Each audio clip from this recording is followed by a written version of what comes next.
Hai teman-teman, selamat datang di podcast seru kita yaitu POV, Podcast on Video.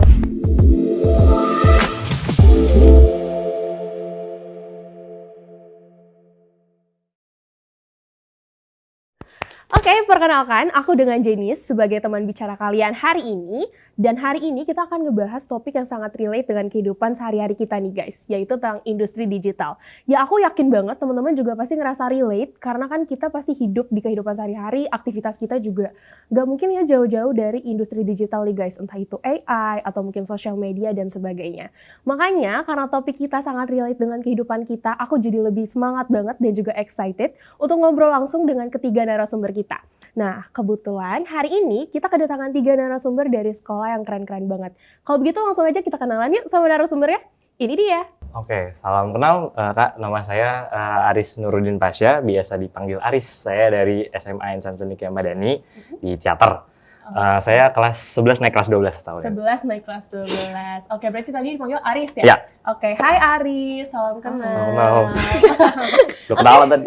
Boleh selanjutnya? Halo semuanya, perkenalkan nama aku Muhammad Rega Ridwan Rahman, biasanya dipanggil Ega.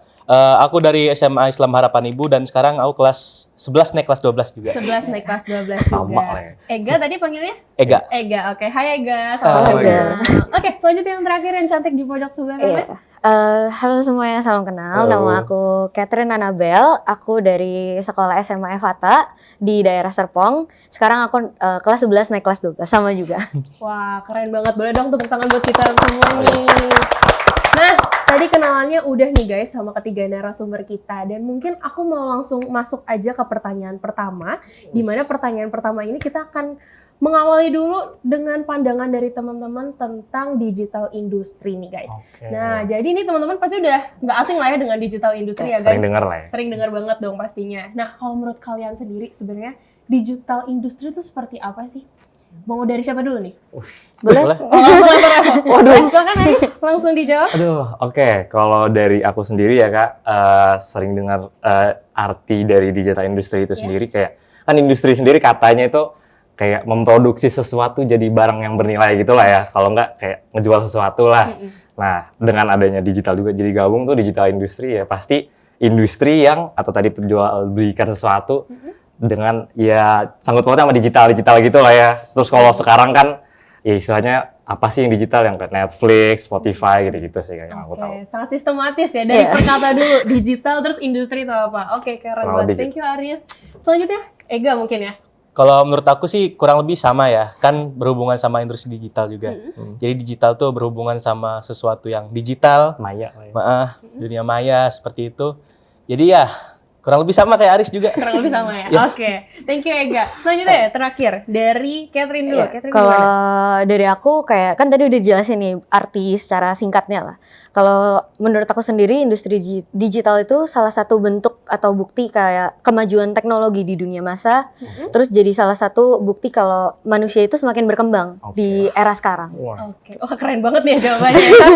keren. Oke, tadi udah dibilang ternyata digital industry tuh apa ya, bisa dijadikan media buat jual beli juga mungkin ya, karena industri ya. Kalau digital berarti berhubungan dengan dunia maya, Ya, benar kan? betul. Terus juga itu kita harus mengikuti perkembangan, karena kalau nggak mengikuti perkembangan ya pasti kita ketinggalan. Ya. Betul. Benar nggak sih? Nah, kalau gitu selanjutnya aku pengen nanya nih teman-teman. Sebenarnya kalau kita mau pakai digital industry, itu kan tentunya pasti butuh keterampilan ya. At least setidaknya tuh kita harus ada yang bisa kita kuasain gitu. Oke. Nah, kalau dari teman-teman sendiri sebenarnya menurut kalian nih, apa sih yang bisa atau apa sih yang harus kita kuasai di digital industry ini? Mungkin dari siapa dulu ya? Catherine dulu kali ya. Oke. Gantian. Gantian ya?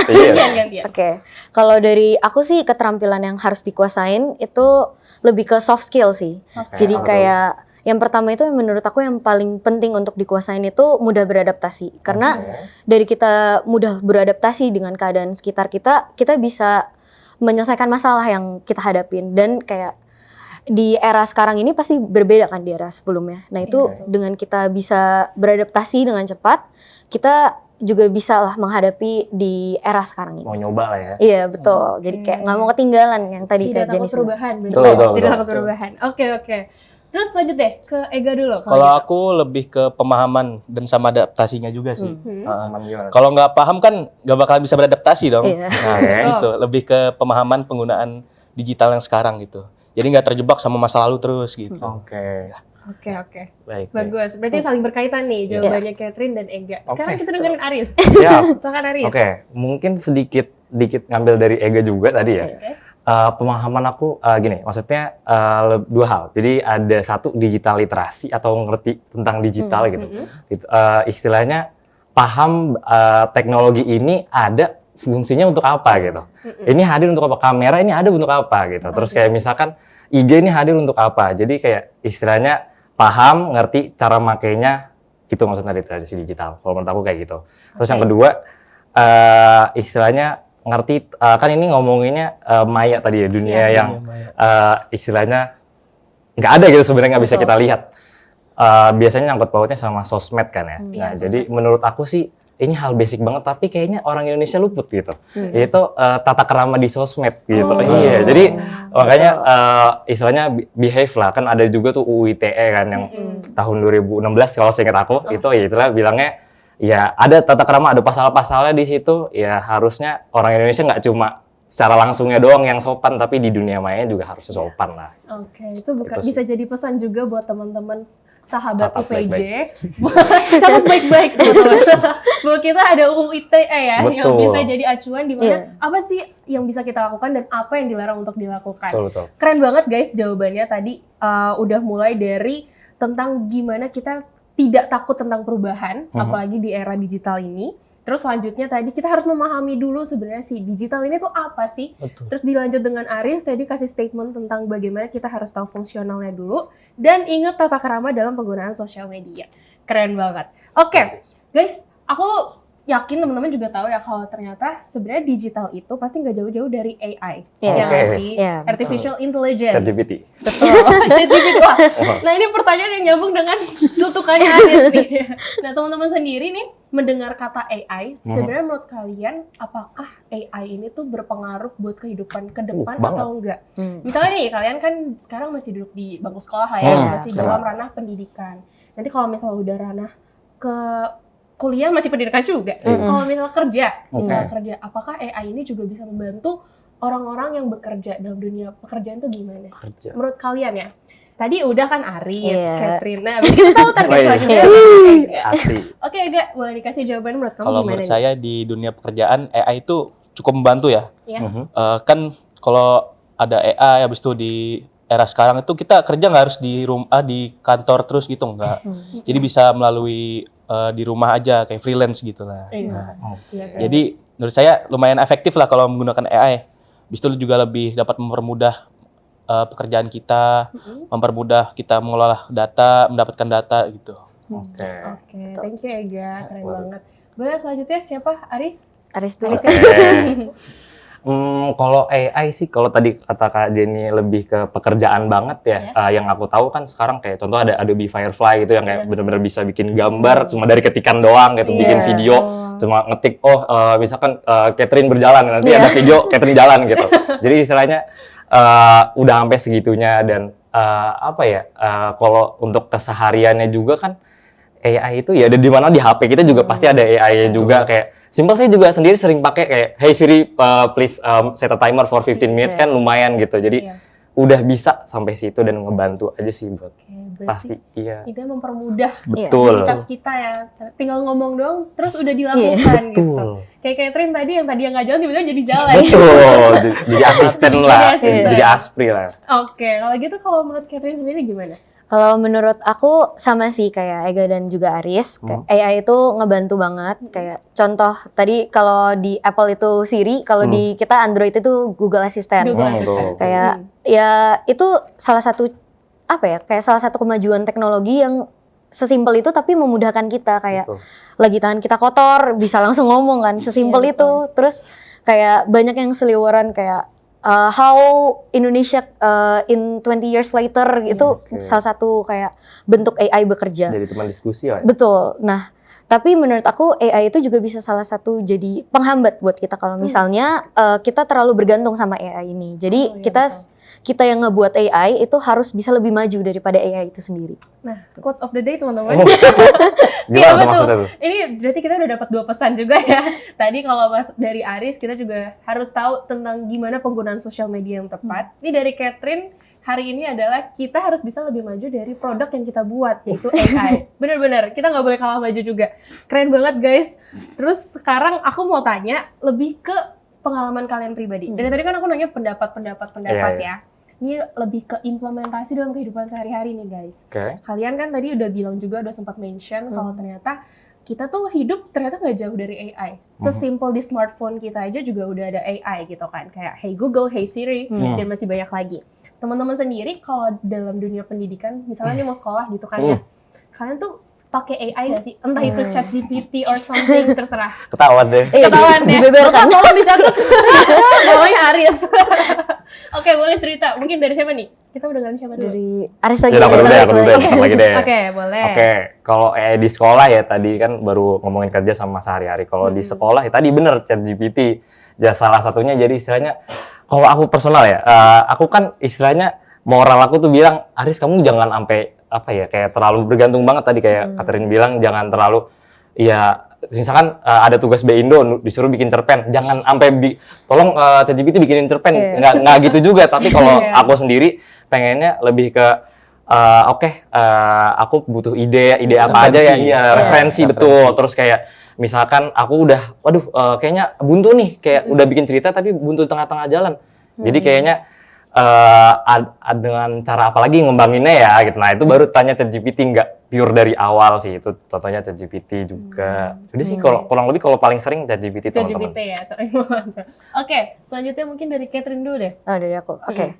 Kalau tadi ChatGPT, karena aku tahu kekurangan aku di matematika, karena aku IPS banget gitu kan. Jadi aku lebih sering ngegunain Photomat sih. Iya, jadi kayak tinggal foto gitu kan. Itu lebih ke aku makanya buat tugas sih. Kayak kadang kita kalau matematika itu udah pasti kan. Jadi kayak nggak bisa diganggu gugat lah. Rumusnya udah ada, apanya udah ada. Jadi untuk tahu rumusnya dan cara kerjanya itu aku biasa pakai Photomat. Tapi karena di sekolah nggak bisa bawa handphone atau gimana, jadi ya lebih ke tugas aja sih. Lebih ke tugas aja ya. Oke, berarti tadi ada ChatGPT, ada Photomat. Aku juga pengguna keduanya kebetulan. Oke, sekarang kalau dari Ega gimana? Kalau Aris tadi ChatGPT, Catherine Photomat, saya dua-duanya.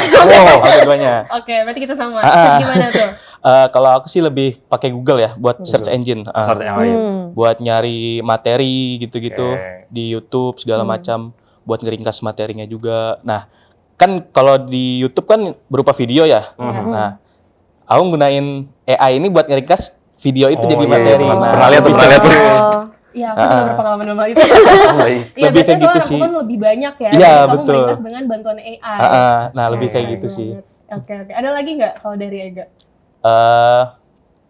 Udah sih itu aja kayaknya. Biasanya yang lebih sering itu. Paling sering itu ya. Memang Google membantu banget karena semua informasi kayaknya ada di Google ya. Karena kalau nggak tahu, tanya aja Google ya. Oke, teman-teman. Nih, lanjut lagi masih deket-deket dengan dunia pendidikan sih sebenarnya. Aku mau tanya dulu deh, tapi kalian tuh waktu zaman COVID itu berasa impact ya kan? Berasa dampaknya kan? Berasa. Sekolah online, terus rewardnya kayak gimana ya? Zoom ya kan? Classroom, Google Classroom. Ya, aku juga ngerasain itu. Nah, kalau dari teman-teman sendiri nih, ngelihat waktu itu kita mungkin lagi masa terpuruk banget. Terus tiba-tiba kita harus bisa beradaptasi kayak tadi, kita harus berani membawa perubahan dan beradaptasi dengan perubahan itu dengan mengikuti perkembangan. Kita harus bisa pakai si digital itu kayak gimana. Nah, gimana caranya teman-teman tuh bisa survive dalam kondisi tersebut, dan menurut teman-teman sendiri sebenarnya seberapa ngaruh sih di dunia digital ini, industri digital ini dengan pendidikan. Entah apapun itu aspeknya, tapi intinya pendidikan. Oke, kalau dari Ega. Ega, kamu nggak pressure kan? Gimana Ega? Kalau menurut kamu gimana? Kalau aku sih buat yang kemarin ya pandemi ya, aku kurang cocok buat belajar secara online. Karena aku lebih gampang memahami pelajaran secara langsung tatap muka gitu. Jadi kalau tanya efektif atau enggaknya kurang efektif. Ya. Soalnya lebih Kalau di rumah kan belajar secara online tuh kita nggak ada yang ngawasin Iya. gitu. Jadi santai. Iya, lebih Sambil santai. mabar ya. Nah, bisa sambil ngelakuin hal yang lain gitu. Jadi Bilang kadang aja santai. Ah. gitu. jadi kadang lebih ke distract gitu. Iya sih, Heeh. betul. Mungkin sih itu aja sih. Oke.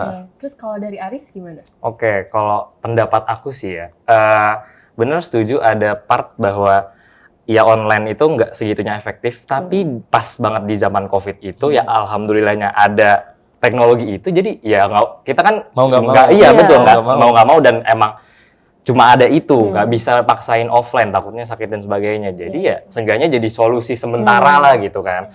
Dan menurut aku pun kayaknya masih ada cukup banyak orang yang terbantu dengan adanya Iya. teknologi yang online-nya tadi. Betul. Jadi istilahnya kalau emang jauh atau mungkin kan aku juga sempat baca-baca ada univ yang emang khusus untuk online doang gitu, Iya. pembelajaran daring doang. Ya itu lumayan bantu banget sih. Bantu Jadi banget ya. bukan sebagai bukan sebagai pilihan utama, tapi cuma jadi Second opsi. choice. Iya, second Iya, choice second aja. choice. Iya, kalau misalkan emang iya butuh aja gitu. Oke. Ini bahasa kencas kok langsung senyum-senyum gitu kenapa? Oke. Kalau dari Catherine sendiri gimana? Kalau dari aku, industri digital di era pandemi itu ada positif ada negatifnya. Kayak tadi udah dijelasin sama Ari sama Ega juga. Kalau aku sendiri itu sama kayak Ega, kayak kurang cocok untuk pembelajaran yang online karena ya emang gampang ke distract kayak lagi ulangan di bawahnya ada buku itu sangat banyak kan gitu change-nya untuk nyontek gitu. Betul. Tapi benar juga kata Aris ya, itu bisa dijadiin solusi tapi bukan solusi efektif. Yang paling ya bisa itu dijadiin solusi utama. Karena kan melihat kondisinya juga makanya ya itu balik lagi kita harus bisa beradaptasi dengan segala keadaan yang ada. Itu sih. Betul. Oke, keren. Berarti memang pada saat itu banyak plus minusnya sih ya guys ya. Tapi nyadar gak sih ternyata dari COVID kemarin yang kita berusaha untuk beradaptasi dengan dunia digital, dengan teknologi dan lain-lain, ternyata itu jadi suatu proses pembiasaan diri kita untuk bisa beradaptasi di masa depannya. Iya. Kayak sekarang kalau kalian notice, kita pasti banyak banget perubahan-perubahannya ya. Misalnya kayak dari yang tadinya cash sekarang jadi cashless semua, kayak gitu. Oh iya. Iya. Terus mempermudah proses pembelajaran kalian. Misalnya gurunya berhalangan, udah nggak apa-apa meet aja, Iya. zoom aja, Oh iya, pakainya bisa. aja itu aja gitu. Jadi kayak ternyata walaupun itu ada minusnya, cukup banyak minusnya juga, tapi ternyata itu membuka peluang juga untuk kita bisa lebih gampang. Jadi kalian tuh kalau misalnya belajar dari mana aja bisa gitu, walaupun Betul. mungkin banyak distractionnya, gitu nggak ya? Tugasnya juga sekarang kan banyak yang online Iya. juga kayak Canva, bikin Iya, PPT, iya. ya PowerPoint, nggak kayak tugas tulis mulu sekarang. Ngurangin kertas juga kan. Ngurangin kertas, bener. Go green Green sekali. sekali. Go green sekali. Tapi memang penggunaan aplikasi yang kayak gitu tuh ternyata memicu kreativitas kita juga nggak sih? Betul. Syukurnya gitu. Betul banget. Syukurnya gitu ya. Jadi kita lebih bisa banyak belajar. Ternyata kita belajar tuh gak cuma tulisan doang, tapi masih banyak fitur-fitur lainnya bisa kita pelajarin. Keren banget. Oke, nah terus nih setelah tadi kita ngebahas tentang plus minusnya dunia teknologi era digital, apalagi tadi pas zaman COVID ya, Iya. zaman-zaman Flashback. terpuruk ya. Nah itu kan juga tadi udah sempat di-mention sama Catherine, kalau ternyata tuh sebenarnya dunia digital tuh ada minusnya juga. Tadi udah sempat di beberapa dimension juga. Tapi menurut kalian nih guys, gimana sih cara yang efektif, mungkin sebagai generasi Z kali ya, kan kalian generasi muda nih. Waduh. Sebagai Gen Z, gimana sih cara kalian menghadapi tantangan-tantangan di dunia digital ini, di era teknologi ini? Apa aja yang perlu dipersiapkan? Ya dari a simple things dulu aja juga nggak apa-apa sih. Gimana? Dari Catherine Oke. dulu? Dari aku buat menghadapi masalah yang mungkin terjadi di era digital itu yang pertama kita harus bisa menguasain soft skill sama basic skill dulu yang pertama. Itu yang paling penting. Terus sama yang menurut aku paling penting juga membangun network sih. Network itu salah satu hal yang kayak cukup berpengaruh di era sekarang. Karena kan kalau kita nggak ada network itu kita akan kesusahan untuk ngapain aja. Betul Itu sih, sih. benar-benar. Oke. Lanjut dari Ega. Kurang lebih sama sih kayak harus lebih kepemahamannya tentang digital ini gitu. Kan kita nggak mungkin terus-terusan gaptek gitu. Iya, betul. Zaman udah berkembang, kita juga harus berkembang. Betul. Nah, jadi kalau kita ketinggalan zaman, terus orang udah di atas, kita masih di bawah, bakal ketinggalan jadinya. Jadi kayak harus skill-skill, soft skillnya, hard skillnya gitu, harus dikembangin. Apalagi di era sekarang ini kan, orang-orang yang lebih dicari itu yang bisa menggunakan soft software gitu ya. Iya. Oh iya, Betul. benar. Gara-gara pandemi kemarin kan jadi lebih sering belajar tentang software gitu. Iya, benar. Itu salah satu poin plusnya juga Iya, ya betul. tadi ya. Hikmah pandemi. Hikmah Iya. pandemi. Oke, kalau dari Aris gimana? Era digital ya mirip-mirip Iya. sama jawaban di awal kemarin. Tadi juga. Baru pulang Iya. sehari ini. Iya. Gimana? Iya. Gimana? Kalau tadi nyinggung sedikit dari Ega juga, bener harus ngerti tadi sih cara make aplikasi-aplikasi zaman sekarang tuh orang udah dikit-dikit pakai 3D sekarang Iya, gitu betul. kan, buat promosiin kayak kan aku sendiri nanti pengen di bidang teknik sipil. Nah, itu kayak istilahnya sekarang tuh harus bisa 3D, nggak bisa kamu cuma modal ilmu fisika doang. Kalau cuma itu doang, semua orang juga mungkin udah bisa, tapi kayak gini yang dimintain nama nanti gitu. Jadi ya apa ya? Ya tadi sih literasi tentang cara makainya, kalau bikin Blender gimana, bikin tata bangunannya gimana kalau di 3D gitu sih. Oke gitu ya. Oke. Mungkin ada tambahan lagi nggak dari teman-teman? Mungkin lupa, Kak, aku lupa kayaknya tadi pengen ngomong ini deh. Iya. Jadi lupa beneran. Pas udah maju lupa semua tadi. Ya udah nggak apa-apa, tapi dari jawaban teman-teman nih aku udah dapat nih poin-poinnya ya. Kita harus bisa paham dulu dan menguasai dulu soft skill dan juga hard skill-nya.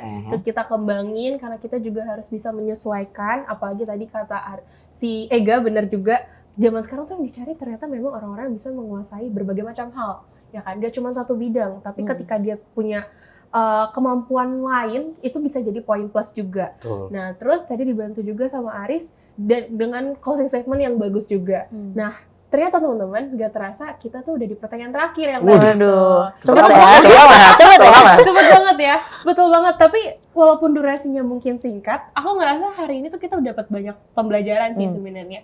Kayak dengan bagaimana kita flashback tadi ke zaman COVID, kita belajar untuk menguasai teknologi di era digital, dan ternyata itu jadi titik utama atau mungkin langkah awal di mana kita mulai mengeksplor lagi sebenarnya dunia digital tuh kayak gimana. Karena pada nyatanya sekarang kita hidup gak bisa banget kalau misalnya tanpa teknologi. Betul. Kayak bisa gak sih kalian 24 jam hidup tanpa handphone? Iya. Mungkin kayak susah ya. Iya, susah. Kita harus adaptasi dulu, ya sejam 2 jam dilatih gitu. Tapi nggak mungkin karena kayak aktivitas kita banyak juga deh menggunakan handphone, Iya, laptop betul. dan sebagainya. Nah, makanya tadi dari pesan dari teman-teman ini jangan lupa guys, kayak tadi kita harus memahami, kita harus menguasai soft skill-nya, terus kita juga harus bisa membuka diri terhadap perubahan, biar kita adaptasi. nggak gaptek, Ya, kan? betul. Biar kita nggak gaptek, nggak ketinggalan, karena kita harus menerima perubahan juga. Tapi perubahan yang diterima itu tentunya yang positif ya teman-teman. Betul, ya. baik-baik. Yang baik-baik. Difilter juga. Difilter juga, benar banget Aris. Harus difilter mana yang sekiranya bisa kita ambil dan mana yang enggak nih guys.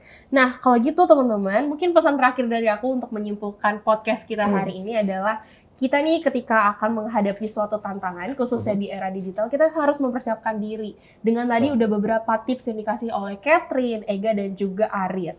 Nah, dari tantangan itu tentunya kita harus mempersiapkan diri dengan baik, entah kita harus meningkatkan skills kita, atau mungkin kita harus menerima perubahannya, atau bahkan kita harus memilih mana yang baik dan mana yang enggak.